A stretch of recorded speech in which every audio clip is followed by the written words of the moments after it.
السلام علیکم ناظرین، امید ہے خیریت سے ہوں گے۔ آج دو ٹاپکس ہیں، بڑے اہم ٹاپکس ہیں۔ ایک تو یہ ہے کہ خیبر پختونخوا پولیس نے وزیر اعلیٰ سہیل آفریدی صاحب کو 9 مئی کے مقدمات میں باقاعدہ طور پر نامزد کر دیا ہے۔ وہ اس وقت بڑے سیریس ٹربل میں ہیں اور پولیس نے یہ چالان جو ہے عدالت میں جمع کروا دیا ہے کہ جناب سہیل آفریدی صاحب 9 مئی کے پرتشدد واقعات میں ملوث ہیں۔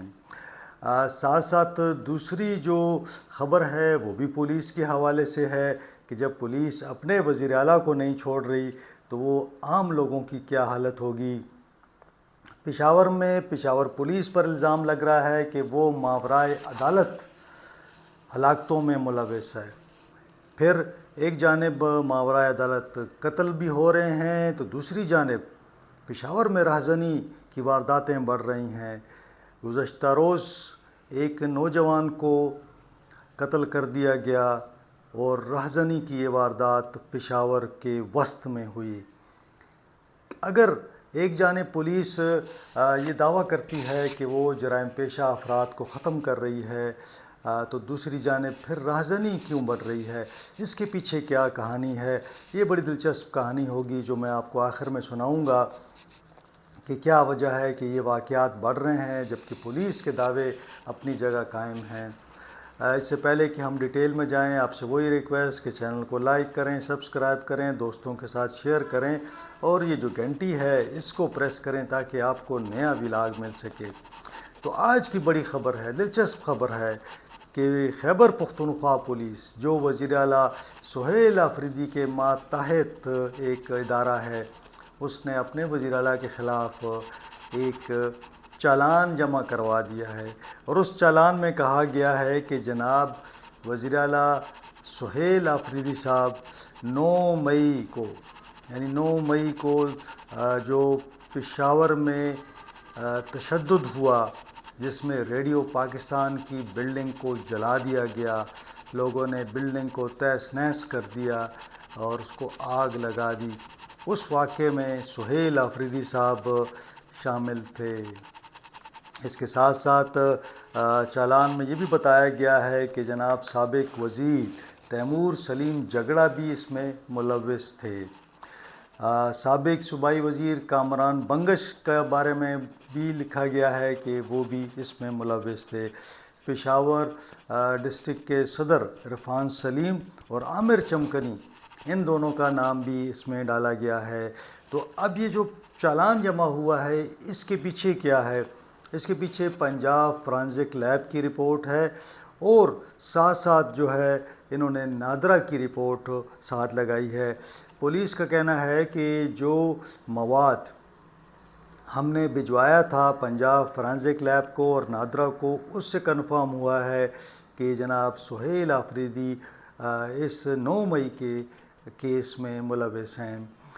پہلے یہ دعویٰ کیا گیا تھا، بلکہ سہیل آفریدی صاحب نے مجھے کہا تھا کہ جناب یہ مواد جو ہے انہیں جو ریڈیو پاکستان کے وکیل تھے انہوں نے عدالت کو فراہم کیا یو ایس پی میں، اور پھر وہ یو ایس پی جو تھی وہ عدالت نے پنجاب فرانزک لیب اور ساتھ ساتھ نادرا کو بھجوائی۔ لیکن جب میری بات ہوئی یہ جو ان کے شبیر گگیانی ہیں ریڈیو پاکستان کے وکیل، تو انہوں نے مجھے باقاعدہ پوری ڈاکومنٹ بھجوایا جس میں بہت کلیئر تھا کہ یہ تمام مواد جو تھا پولیس نے خود جمع کروایا تھا۔ جی ہاں، یہ پولیس نے خود جمع کروایا تھا اور عدالت کے حکم پر یہ مواد جو تھا بھجوایا گیا تصدیق کے لیے۔ وہاں سے جو تصدیق آئی اس میں یہ تھا کہ جناب یہ جو بھی آپ نے ہمیں یہ مواد بھیجا ہے بالکل یہ ٹھیک ہے، اس کے اندر کوئی گڑبڑ نہیں ہے، کوئی فوٹیج ملائے نہیں گئے، کوئی آواز چینج نہیں ہوئی، کوئی بھی اس کے اندر ٹوٹا نہیں ملایا گیا۔ تو اس میں یہ ثابت کرنے کی کوشش کی گئی ہے کہ جی 9 مئی کا جو واقعہ تھا اس کے اندر سہیل آفریدی اور دیگر لوگ ملوث تھے۔ اب بڑی دلچسپ صورتحال ہے کہ پولیس پر بڑا پریشر ہے تھا۔ پولیس پر یہ پریشر ہے کہ جناب سہیل آفریدی صاحب کا نام کیسے بھیجیں گے، وزیر اعلیٰ ہیں، اب کیا کیا جائے۔ بڑا ڈیلے کیا پشاور سی سی پی پشاور نے اس معاملے کو۔ پہلے تو انہوں نے کوشش کی کہ کوئی جواب لکھا جائے. پھر جب یہ تمام ڈیٹا آ گیا تو انہوں نے کیا کیا کہ بجائے عدالت میں جمع کرانے کے ضمنی چالان انہوں نے ایڈوکیٹ جنرل صاحب کو بھجوا دیا. ایڈوکیٹ جنرل صاحب نے اس کو کافی دن رکھا اور پھر انہوں نے کہا کہ جناب دیکھتے ہیں اس پر ہم کوئی موقف اختیار کرتے ہیں. اس دوران پولیس پر بڑا پریشر آیا کہ جناب آپ تو انصاف کی بات کرتے ہیں اور آپ جو ہیں یہ کیا آپ کر رہے ہیں. تو سی سی پی صاحب نے فوراً کہا کہ جناب یہ چالان آپ لے کے جائیں اور یہ پراسیکیوٹر کو بھی دے دیں اور اسے کہیں کہ بھئی یہ ہم نے جو تحقیقات کی ہیں یہ آپ لے لیں. تو پراسیکیوٹر اور پبلک پراسیکیوٹر جو تھے نا انہوں نے کہا کہ جی ہم اس کو نہیں لیتے نہ ہم جمع کرواتے ہیں. اب یہ الگ سے یہ بھی آپ کو پتہ ہے کہ پراسیکیوٹر پبلک پراسیکیوٹر جو ہوتے ہیں یہ سرکار کے نوکر ہوتے ہیں نا, سرکاری ملازم ہوتے ہیں. انہوں نے کہا کہ جی ہم تو جمع نہیں کراتے.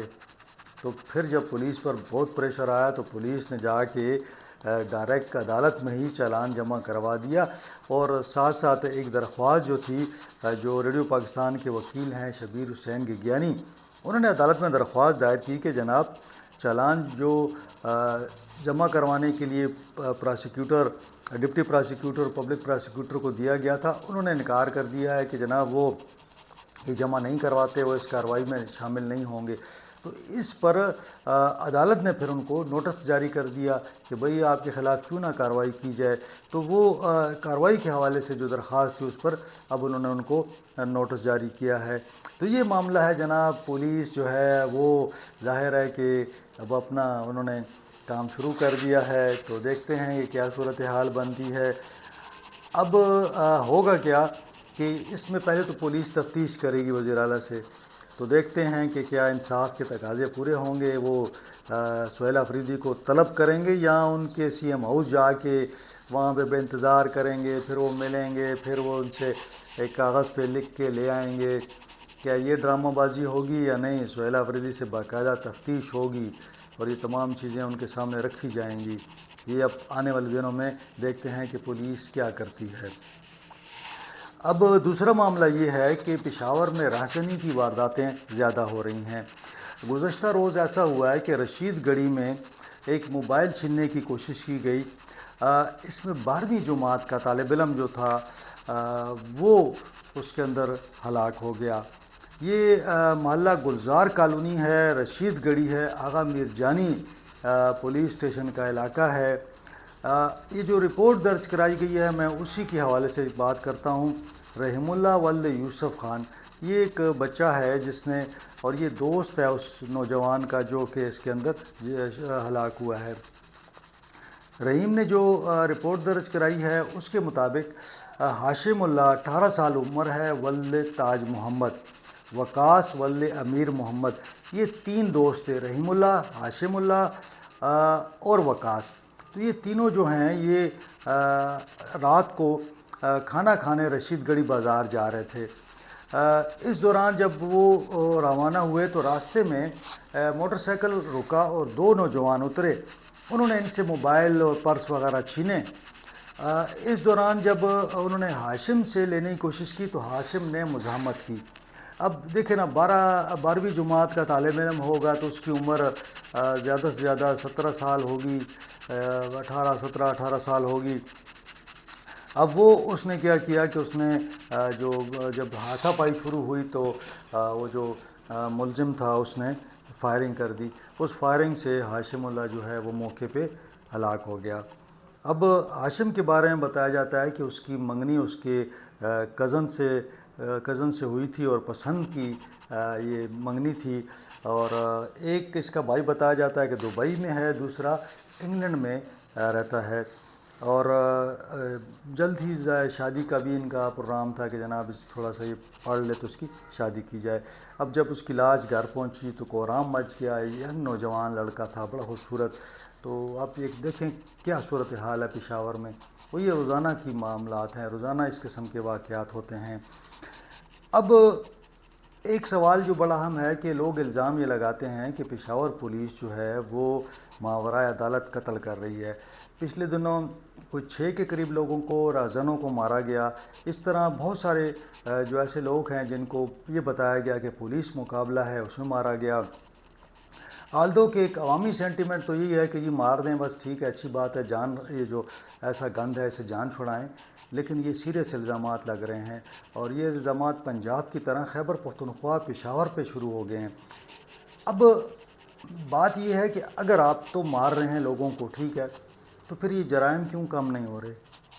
جرائم چاہیے نا کہ جب آپ ماوراء عدالت لوگوں کو مار رہے ہیں پولیس مقابلے میں، تو پھر یہ تو ختم ہو جانے چاہیے نا، تو پھر یہ کیوں کرائم ہو رہے ہیں؟ رازنی، چوری ڈکیتی اور اس طرح یہ اس کی کیا وجہ ہو سکتی ہے؟ میں نے پھر مختلف افسروں سے بات کی، تو ان افسروں کا یہ کہنا تھا کہ دیکھیں یہ ایک بات بڑی سیریس ہے، اس کی وجہ یہ ہے، یہ جو لوگوں کو مارا جاتا ہے پھر ان کے اوپر یہ کیس ڈال دیا جاتا ہے کہ جناب یہ فلانے دن، اور وہ یہ بھی کہنے لگے کہ آپ دیکھیں گے کہ 2-4 دنوں میں ایک راہزن کو مار دیا جائے گا، پھر کہا جائے گا کہ یہ وہ ہاشم والا کیس جو تھا وہ اس میں یہ ملوث تھا۔ یعنی پولیس جو ہے وہ نمبر برابر کرتی ہے، یہ نہیں کرتی کہ اس ملزم کو پکڑے۔ اب اس کی وجہ کیا ہے؟ ہمیں آج آپ نے دیکھا کہ ہاشم اللہ 18 سال کا نوجوان ہے، 17 سال اس کی 18 سال عمر ہے، اس کو مار دیا گیا۔ تو اب کیا کریں گے جناب، یہ پولیس کیا کرے گی کہ ایک راہزن کو مار دے گی اور پھر کہا جائے گا کہ یہ راہزن وہ راہزن ہے جو ہاشم کو جس نے مارا تھا۔ اب نہ کوئی تحقیق ہے، نہ کوئی تفتیش ہے، نہ کوئی آرگومنٹس ہیں، نہ کوئی عدالت ہے، کچھ بھی نہیں ہے، لیکن چونکہ ہاشم مارا گیا ہے تو اب ایک راہزن مار دیں گے۔ تو جو ہاشم کیس میں ملوث ہیں لوگ وہ کھلے عام گھوم رہے ہیں، کیونکہ ان کا پتہ ہی نہیں چلے گا ان کو۔ اس لیے پولیس کے افسر نے مجھے کہا کہ جناب یہ کنفرم ہی نہیں ہوتا کہ یہ وہی راہزن ہے جس نے یہ واقعہ کیا ہے۔ انہوں نے کہا کہ پولیس کیا کر رہی ہے، پشاور پولیس جو ہے وہ دبادب جو ہے نا وہ اشتہاریوں کو مار رہی ہے۔ یعنی اشتہاریوں کا مطلب یہ ہے کہ ایک بندہ ہے، اس پر ایک کیس ہوا، 2 ہوئے، 3 ہوئے، 4 ہوئے، وہ فرار ہو جاتا ہے۔ اب جب پولیس کو یہ پتہ لگتا ہے کہ یہ اشتہاری جو ہے علاقے میں آیا ہوا ہے، اشتہاریوں کی تعداد ہزاروں میں ہے، تو پولیس کیا کرتی ہے کہ یہ اس کو مار دیتی ہے اور یہ پرچہ بھی اس کے کھاتے میں ڈال دیتی ہے۔ تو ایک تو یہ بات تو بڑی کلیئر کہ جو بندہ مارا ہے وہ تو کرمنل ہوگا، لیکن اس نے کیا یہ واردات بھی کی ہے یا نہیں، یہ اصل بات ہے۔ یعنی اگر ماضی میں اس نے کوئی وارداتیں کی ہیں تو اس کو اس کھاتے میں یہ جو نئی واردات ہوتی ہے یہ بھی اس کے کھاتے میں ڈال دی جاتی ہے اور پھر اس کو مار دیا جاتا ہے۔ اس وجہ سے جو ایکچول مجرم ہیں یا ایکچول جو لوگ ان وارداتوں میں ملوث ہیں وہ کھلے عام گھوم رہے ہیں۔ اس وجہ سے پشاور کے اندر جو ہے نا کرائم جو ہے وہ کنٹرول نہیں ہو رہا۔ یعنی جنوری کے اندر 5000 مقدمات درج ہوئے تھے، فروری میں بھی اسی طرح کی معاملات ہیں۔ پھر الزام یہ لگ رہا ہے کہ پشاور پولیس جو ہے یعنی سی سی پی سے لے کے نیچے تک یہ لوگ زیادہ تر کوشش ان کی یہ ہے کہ جناب ایک ایسا امپریشن کریٹ کیا جائے کہ پشاور پولیس جو ہے وہ زبردست کام کر رہی ہے۔ ٹھیک ہے کہ اگر ایک کسی کا مسئلہ آپ حل کرتے ہیں تو اچھی بات ہے، ہم اس پہ تنقید نہیں کرتے، لیکن کیا یہ جتنے جائیدادوں کے معاملات ہیں کیا یہ سارے کلیئر ہیں؟ اس پہ بھی الزامات آ رہے ہیں کہ جناب پولیس جو ہے وہ کچھ مخصوص لوگوں کے ساتھ پیسے لے کر ان کی جائیداد جو ہے وہ واگزار کرا رہی ہے۔ اب یہ الزامات میں نہیں لگا رہا، یہ کافی سارے اگر آپ نے دیکھا ہو تو بیانات آ رہے ہیں لوگوں کے کہ جناب آج بھی میں پڑھ رہا تھا، اخبارات میں بھی تھا کہ جناب پولیس ہمیں تنگ کر رہی ہے، اور آلریڈی جو کیسز ہیں اس پر مطلب عدالتوں میں بھی ہیں بعض کیسز، بعض میں لوگوں نے جعلی اونرشپ بنائی ہوئی ہے، اور وہ پولیس جو ہے اب یا تو ان کے جرگے کرا رہی ہے یا تصفیے کرا رہی ہے، اور اس طرح ایک کوشش کی جا رہی ہے کہ میڈیا کمپین کے ذریعے یہ ثابت کیا جائے کہ پولیس جناب زبردست کام کر رہی ہے اور پشاور میں جو ہے ہر طرف امن ہی امن ہے، لیکن ایسی صورتحال نہیں ہے۔ پشاور میں کرائم بڑھ رہے ہیں، اور یہ الزامات جو لگ رہے ہیں نا پولیس پر، میرے خیال میں کہ اس کی فائلیں بن رہی ہے کہیں نہ کہیں جو ہے نا، اس کی فائلیں بن رہی ہیں، اور یہ جب وقت آئے گا تو یہ فائلیں بالکل نکلیں گی، اور جو پولیس کے اہلکار ظاہر ہے افسران کا تو پی ایس پی کا تو یہ ہوتا ہے نا کہ وہ جناب چلے جاتے ہیں، وہ کہتے ہیں ہم نے کون سا آرڈر دیا ہے، ہم نے کوئی لکھ کے آرڈر دیا ہے. لیکن میں آج بتا رہا ہوں آپ کو کہ جو پولیس کے افسر ہیں، ایس ایچ اوز لیول کے، اس سے نیچے والے جو ان مقابلوں میں حصہ لیتے ہیں، ان کے لیے ایشوز بنیں گے. کسی وقت بھی یہ فائلیں کھلیں گی اور پھر یہ لوگ یہ کہیں گے کہ جناب ہمیں تو اوپر سے آرڈر آیا تھا، تو اوپر والے کہیں گے ہم نے کون سا آرڈر دیا تھا آپ کو، کون سا آپ کے پاس کوئی ہم نے لکھ کے دیا ہوا ہے آپ کو. تو یہ چیزیں جو ہیں یہ میرا خیال میں کہ یہ گلے پڑیں گی پولیس کے، اور یہ جو ایک اپنے آپ کو مسیحا ثابت کرنے کی کوشش ہو رہی ہے نا، یہ بڑی مہنگی پڑے گی. بہرحال دیکھتے ہیں، ہم بھی واچ کر رہے ہیں، چیزوں کو دیکھ رہے ہیں، اور کوشش ہوگی کہ کوئی کیس آپ کے سامنے لایا جائے جس میں واقعی پولیس نے جو ہے اس طرح جو کارروائی کی ہے اس کو پورا ایک پروگرام کرنے کا میرا خیال ہے. آپ دیکھتے ہیں کہ جو ڈیٹا وغیرہ جمع ہو رہا ہے، تو جب ہو جائے گا تو انشاءاللہ ہم ایک الگ سے ویلاگ بھی بنائیں گے، اس پہ سٹوری بھی کریں گے. بہرحال آج پولیس کے حوالے سے دونوں خبریں تھیں، تو انشاءاللہ اگلے ویلاگ میں آپ سے ملاقات ہوگی. اپنا خیال رکھیں، اپنے اہل خانہ کا خیال رکھیں. مجھے اجازت دیں. اللہ حافظ.